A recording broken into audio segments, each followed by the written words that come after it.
It's Monday Night live from Father Sweeney's kitchen. Hi, Cameron. Hey. Your day's going great. It's going good.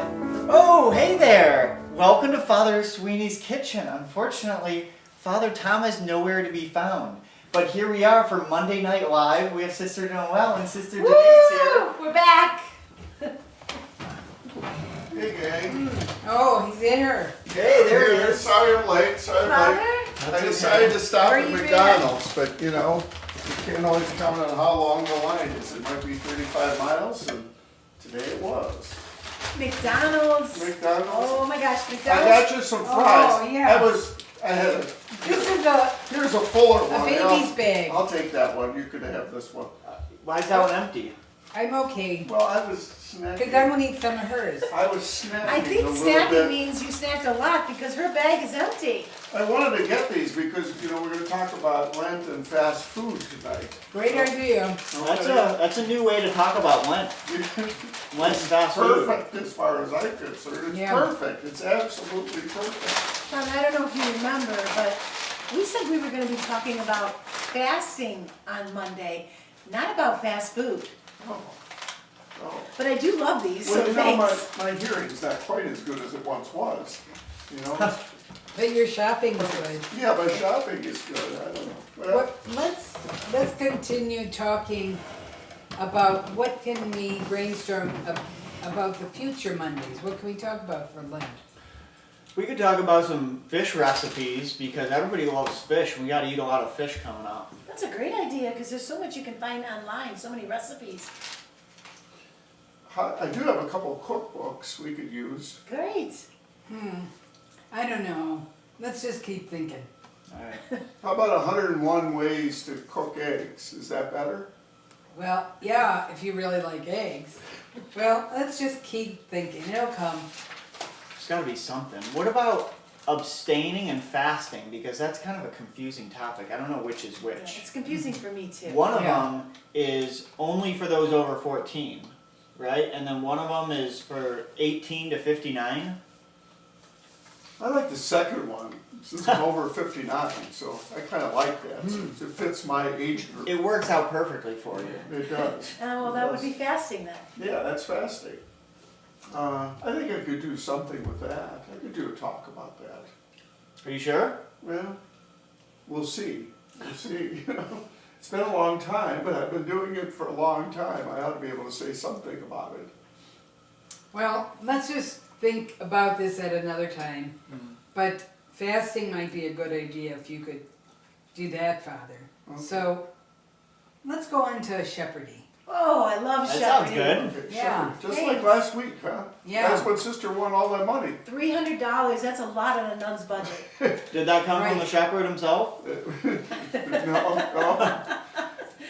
She still hasn't gotten her check, let's put it that way. She still hasn't got the checks in the mail, as they say. you know. Yeah. Checks in the mail. Yeah, and the males had a hard time.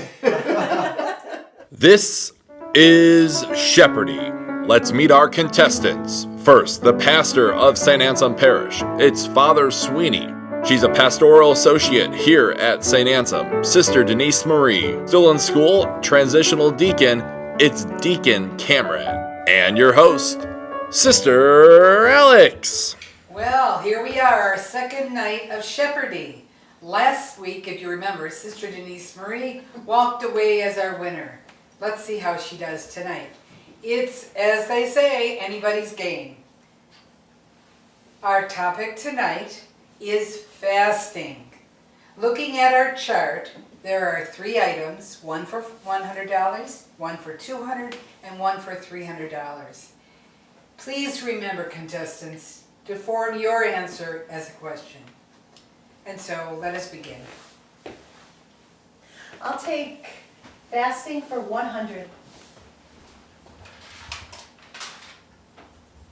Popcorn. What is Father Sweeney's favorite food? Sorry, it's not the No? answer. I thought it was. What are potato chips? Ah, right, for $100. He's got these things in every single cabinet. popcorn is actually my second favorite. Oh.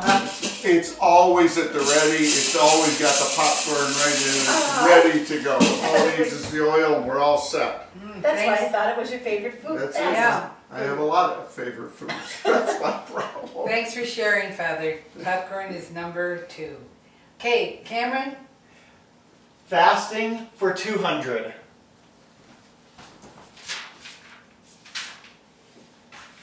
Self-denial. Okay, What is not knowing yourself? it's a great answer, but it's not the right one. Okay, Sister Denise. What is the basis for fasting? Great job. You have just won yourself $200. Father, want to give it a chance here? Yeah, let's take the $300 one. Okay. It's a hard one. Prayer, fasting, almsgiving. What are the 3 main practices for Lent? $300 coming your way. Good job, Father. How about if each of you tell us what you won tonight? 100 again. 200? 300. Great. Father, you are the winner tonight. Just don't forget, I won 300 last week, plus 200 this week, so now I'm up to 500. Oh my, oh my. We're really an excitable bunch. I think we have a few ideas. I've come up with a few ideas for my talk. So let's go to the living room now. Well, I was planning on coming to the living room to do this talk, but I've decided it would be better for me to do it in my office. One of the advantages, instead of sitting in a chair, I could be standing up, and I'm used to doing that. This is my stand-up desk in the office anyhow. So, you know, when we were doing the little skits that you just saw, right before that I went to McDonald's to pick up the fries. When I came back, there was Cameron walking in the kitchen just about the same time I was. And I had 4 containers of hot French fries. And he had been down to St. Jerome's at lunchtime, but didn't get lunch. He was working at the food pantry, and so he was starved. So at one point I had to remind him that maybe some of those have to be left as props because we'll need them for the skit. So he obliged, and then others came walking in, namely Sister Denise and Sister Noel, and as soon as they smelled fries, everybody had a taste, including me. I had mine on the way back in the car. But you know, there's something about McDonald's fries that just gets you. You just want them. So it was hard for me to have those fries even in front of me when I knew I was going to be talking about fasting. But here we are. So we're talking about fasting this evening. And I wanted to go through just a couple of things with you, as I alluded to in the other room, that there's some confusion sometimes about fasting and abstinence. They're both penitential practices, and they're both important for the church. And the church says that really we should do both. The difference being that fasting is the ages that are required for that are between 18 and 59. So that somebody my age really doesn't have to fast. Once you're 59 years old, you don't have to. But on Ash Wednesday and Good Friday, people between those ages of 18 and 59 would fast. And fast is defined by the church as 1 full meal a day with 2 small meals. That's a little bit different than what I do. I often tell people I only eat 1 meal a day. It starts as soon as I get up and it finishes right before I go to bed. That's what I do. I graze all day long. So for me, fasting is a sacrifice because I'm used to eating frequently during the day, even though I shouldn't. Abstinence is something much different. It is abstaining from meat, not eating meat on a particular day, namely Ash Wednesday, on all the Fridays of Lent and Ash Wednesday. It also includes not eating meat products like gravies and things like that. And every once in a while somebody asks me about chicken. Chicken in the eyes of the church is meat. I realize it's foul, but it is meat. So that we'd be abstaining from that and every other kind of meat too. The rules are different now than they were when I was a kid. When I was a kid, things were much stricter. I grew up in the 50s, by the way. In the 50s, every Friday was a day of abstinence. You never ate meat on Friday. And so for supper, you had things like tuna noodle casseroles, mush, fish. If you're wondering what mush is, and some people will, it's a cornmeal type thing that's fried. It's actually quite good if it's fried the right way, if it's crispy, and if you put a little bit of syrup with it, it's actually very good. See, I do love food. I do like food a lot. And then there was fish and fish sticks. That was a torture treatment. I've never liked fish sticks.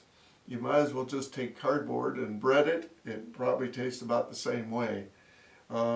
Eggs, we had omelets. We had every kind of egg dish you could imagine. Deviled eggs, everything. Pancakes, toasted cheese, tomato soup, eggplant, potato pancakes. And for lunch there were things like peanut butter and jelly sandwiches and cream cheese and jelly sandwiches.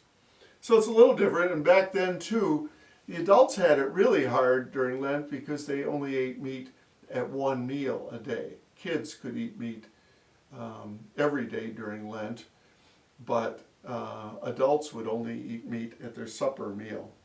So that meant my dad ate things like sardines at lunchtime. The good thing is he was at work and none of us had to watch him eat those sardines. I've never eaten a sardine and I never intend to eat one. Even though I like fish, I don't think I could go that route. They also had back in those days something called Ember Days. And those were about once a quarter. There were 3 days, a Wednesday, Friday, and Saturday, where the same kind of rules applied, where the adults only ate meat at one meal. I don't remember all of it, and I probably should have looked up something for this presentation, but because I was a kid at the time, it didn't affect me, so I don't remember all the details. The main thing with fasting is it's an exercise in self-denial.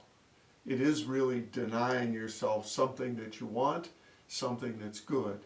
And certainly food fits into that category quite a bit. And so it's saying to God, I'm going to withhold this from myself today as an act of love, as an act of caring about you. God is really honored by our sacrifices. And I want to tell this story because what does it mean God is honored by our sacrifices? You know, when I was a little kid, I have a brother who's 3 years younger than me. One day in the spring, he went out and picked all these dandelions. And he arranged them like a little bouquet and gave them to my mother. And he was so proud of what he had done, that he had picked all these flowers for her. And, you know, me being the older brother, just by 3 years, but I realized by that time these were weeds. And but my mother acted like it was the greatest gift in the world. And for her, it wasn't something she needed or even wanted necessarily, but she really appreciated the love that my brother showed by picking those and giving those flowers to her. I think God looks the same way at us. You know, we do something special because we love God. And that special thing that we do is fasting. It's making a sacrifice in our own life, doing something different, and doing it because of our God and because of the love that we have for that God. It's also an act of humility. It expresses that we know we're not in charge and that God is. So it's an admission that we understand who God is in our life and that we humbly place ourselves before Him. it's always intended to be some sort of a sacrifice. And sometimes that can be a questionable thing. You know, with me, it says we cannot eat meat on Friday. The problem with that is I love fish. I love almost everything I listed in that group of things that we have had on Fridays of Lent when I was growing up. I love about everything but the fish sticks. And there was a kind of fish that we had like at least once a month in the seminary. Those are about the only things I don't like. The other ones I like as much as the other things that I eat. So I have to work at it sometimes on a day when I'm supposed to make a sacrifice, because eating fish, you know, whether it's salmon or something else, I love all those things. So I have to do something else. Not by law, the church isn't requiring me to do anything but to abstain from meat. But the idea of the law is to make sacrifice, and so I try to do something rather, because I'm not making any sacrifice by eating an omelet or by eating fish that's done right. So anyhow, that's the idea, that it is an act of self-denial. It is an act of sacrifice. Why do we fast? What I thought I would do with this is I'm going to read you a short passage from this book that Bishop Barron wrote.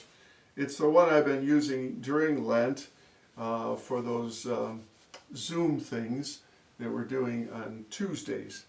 But he asks the question, then answers his own question: why do we fast? Because we have a hunger for God, which is the deepest hunger. We're meant to get access to that hunger. We're meant to feel it so that it can direct us toward God. Every spiritual master recognizes the danger that if we allow the superficial hunger of our lives to dominate, we never reach the deepest hunger. Thomas Merton once observed that our desires for food and drink are something like little children in their persistence and tendency to dominate.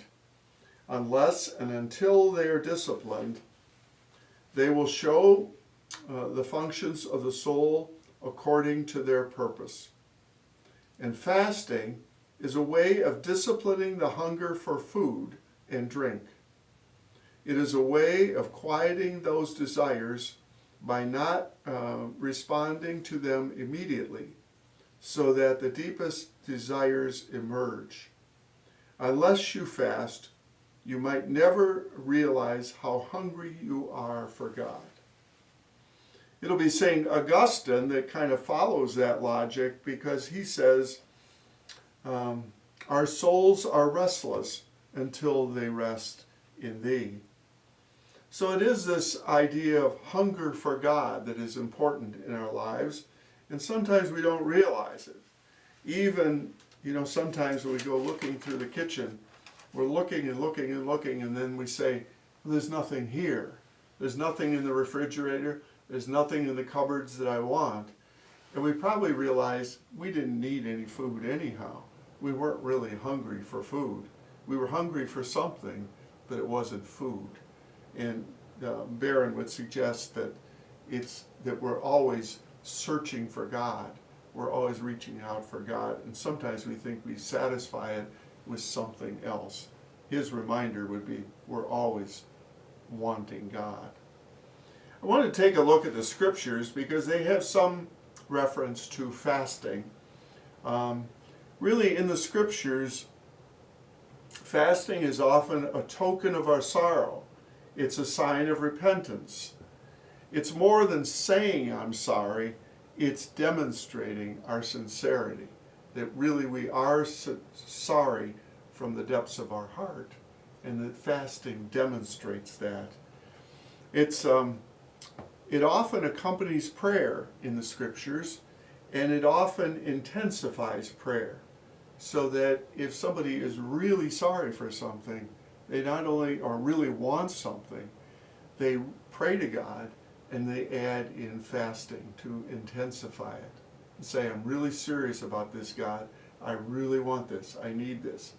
David, when his son is dying, is a classic example of that, because he both prays and fasts. And he's very disappointed because even though he does both, his son dies. And he grieves for a long period of time. So it's intense. The fasting is often intensifying our prayer. It's also an act of devotion. It's saying that we really love God and we appreciate what he does for us. And so in return, we do something to sacrifice. We do that. Moses, Elijah, and Jesus in the scriptures fast for 40 days.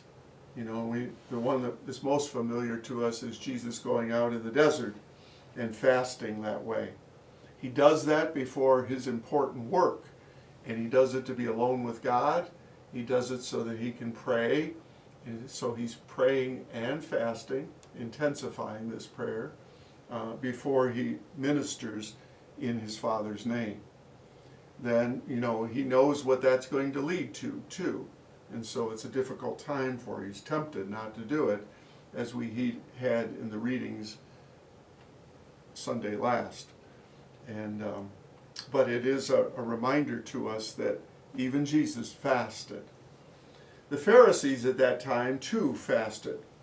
And they encouraged fasting, but their fasting was a little bit different.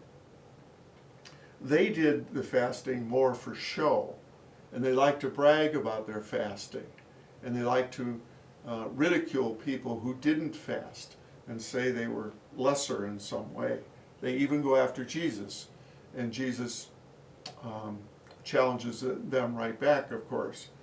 What he had trouble with their fasting was, first they did it for show.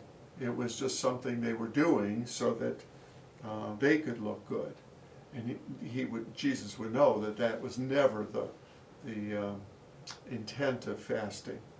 They also had this idea that if they could demonstrate to God they were doing something extra like that, that they had the right to manipulate God, that God would do what they wanted, and sort of like saying, well, God, you owe me because I've done so much for you. And of course, Jesus rejects that notion completely. And you know, when you think about it, you can never have God in the position of owing anything to us. God never owes us. Even though we do good works and lead a good life and do all those things, God doesn't owe us. That's never the case. So Jesus is putting down the kind of fasting that the Pharisees do, not saying that fasting is wrong, because he himself has just done that, but saying that hypocritical fasting is wrong. I want to read something to you again. This comes from the readings that we would read at daily Mass. And this is from the Friday after Ash Wednesday. And it's from the book of Isaiah. And Isaiah says this: why do we fast? And this is Isaiah speaking. Why do we fast and you do not see it? Afflict ourselves and you take no note of it. And God responds, lo, on your fast day you carry out your own pursuits and drive all your labors. Yes, your fast ends in quarreling and fighting, striking with wicked claw. Would that today you might fast so as to make your voice heard on high. Is this the manner of fasting I wish, of keeping a day of penance? That a man bow his head like a reed and lie in sackcloth and ashes. Do you call this a fast, a day acceptable to the Lord? This rather is the fasting that I wish. Releasing those bound and unjustly, untying the thongs of the yoke, setting free the oppressed, breaking every yoke, sharing your bread with the hungry, sheltering the oppressed and the homeless, clothing the naked when you see them, and not turning your back on your own, Then your light shall break forth like the dawn, and your wound shall quickly be healed. Your vindication shall go before you, and the glory of the Lord shall be your rear guard. Then you shall call, and the Lord will answer. You shall cry for help, and he will say, Here I am. Fasting is related to love of our neighbor. And that's what Isaiah is saying. It's not the sacrifices that we make that by not eating food that are important, is that it motivates us to be attentive to the other people of the world. You know, some people in the world at this time will do the rice bowl thing, where they'll make a sacrifice in their life and give the money that food would have cost to the poor. They'll do that because they really see fasting is not just about not eating food. It's about being attentive and watchful like God is, taking care of the poor all the time. So it is there is a difference between fasting just for the sake of fasting and fasting to take care of people. And that's what God calls us to do. So it really is love of neighbor. It should help us to be good to people. It shouldn't be something where our penance causes other people grief. You know, I once worked with somebody that he gave up smoking for Lent. And about the third day into Lent, somebody said, "Will somebody give him back his cigarettes?" Because we couldn't stand his penance. He was hard on everybody around him. So there are things about Lent that, you know, are important with fasting. It should be something we do. It should be included in the things that we do, at least to the limit that the church requires us to do.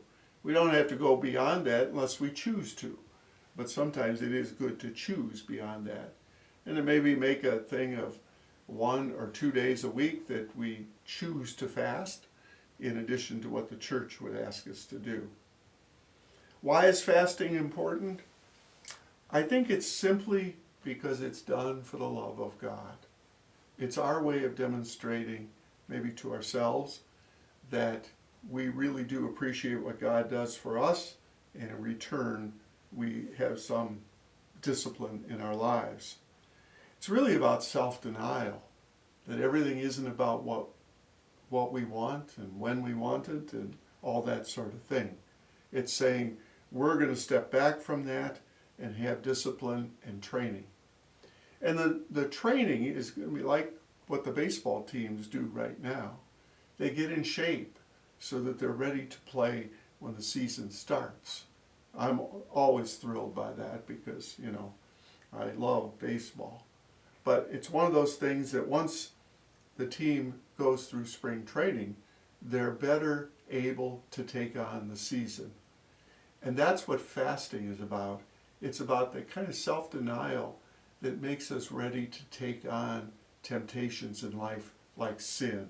It helps us to avoid sin. It gets us trained. It gets us disciplined in order to do that. And it's a way to honor God. Like prayer and almsgiving, it connects us with God. So I thank you for watching this evening, and I invite you to tune in next week for another evening of Monday Night Live. And next week, it will be almsgiving. God bless you. Next week on Monday Night Live, live from Father Sweeney's kitchen, Father Sweany and the supporting cast sit down and talk about almsgiving. Plus, hear Deacon Cameron as he gives a talk on almsgiving. That's coming up next week on Monday Night Live, live from Father Sweeney's kitchen.